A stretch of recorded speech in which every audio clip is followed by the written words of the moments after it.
Selamat petang, salam sejahtera. Isu hangat petang ini, kedegilan Mahyadin berundur perlu diajar dengan desakan suara rakyat besar-besaran di seluruh negara. Dipetik daripada sahbudinhusin.com, berita sepenuhnya.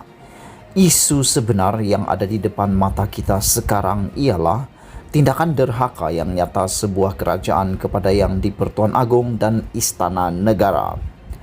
Penderhakaan itu pula bukan dilakukan sekali, bahkan sudah berkali-kali. Jika kerajaan yang ada sokongan majoriti sekalipun, tetapi kalau sudah derhaka kepada raja, kerajaan tersebut dan ketua wajarnya, kerajaannya wajar dijatuh dan digantikan. Dalam sebuah negara raja berperlembagaan, kerajaan yang setia kepada raja jauh lebih penting dipertahankan daripada kerajaan yang ada sokongan majoriti semata-mata, namun tidak peduli soal kesetiaan kepada raja.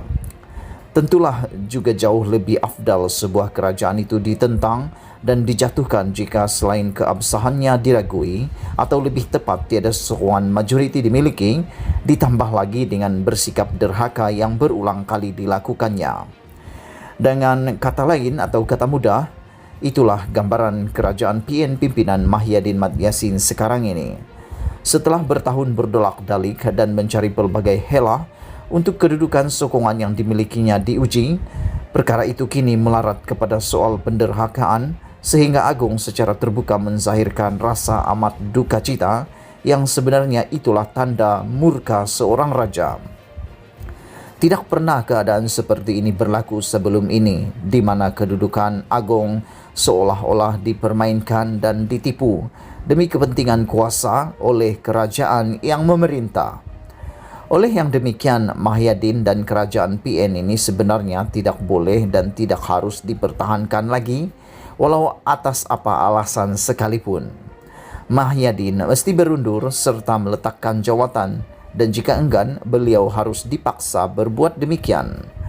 Tiada guna lagi negara mempunyai Perdana Menteri dan kerajaan yang derhaka ini, kerana kemurkaan Agong bermakna baginda tidak mungkin dapat menerima mereka yang tidak setia itu untuk terus mengurus negara. Melihat kepada perkembangan yang berlaku selepas murkanya Agong itu, Mahyadin nampaknya kekal dengan kedegilan enggan meletakkan jawatannya.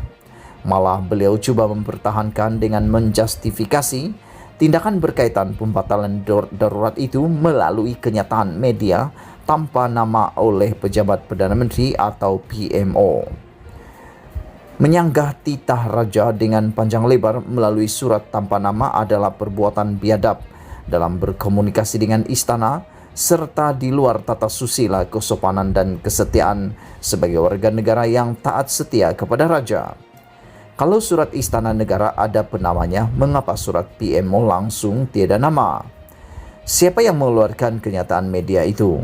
Perdana Menteri, Setiausaha Akbar, Ketua Setiausaha Sulit, atau hanya budak pejabat PMO?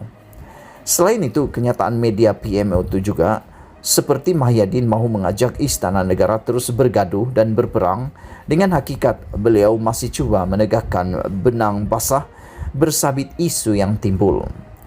Dalam hal ini, apakah Mahyadin lupa tentang ketinggian serta kemuliaan kedudukan Agong berbanding dirinya serta bagaimana titah Agong baginda yang disampaikan melalui Taqiyuddin Hasan dan Peguam Negara agar proklamasi darurat dan ordinannya dibentang serta dibahas di parlimen telah terang-terang tidak dipatuhi? Apakah itu bukan derhaka namanya, dan sekarang bersama derhaka yang sedia ada, kerajaan PN ini juga nampaknya mahu terus bergaduh dan berperang secara berterusan dengan istana.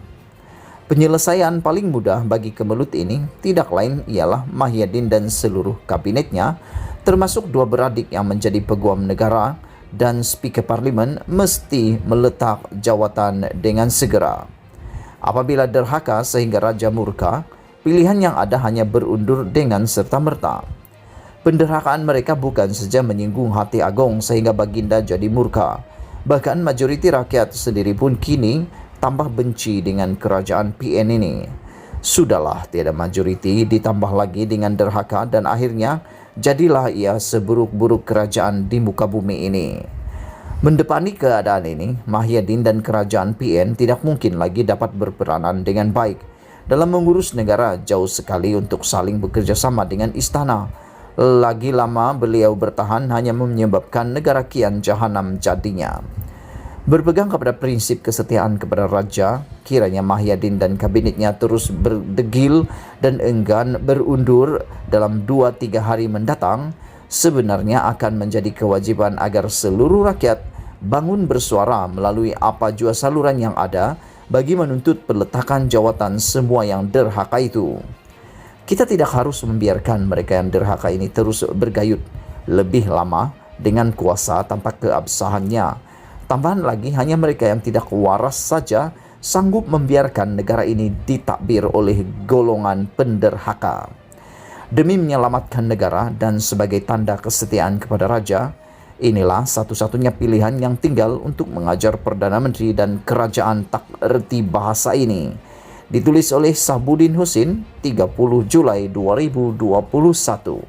Sekian isu hot petang ini. Jangan lupa tekan butang subscribe dan kita jumpa lagi. Bye-bye.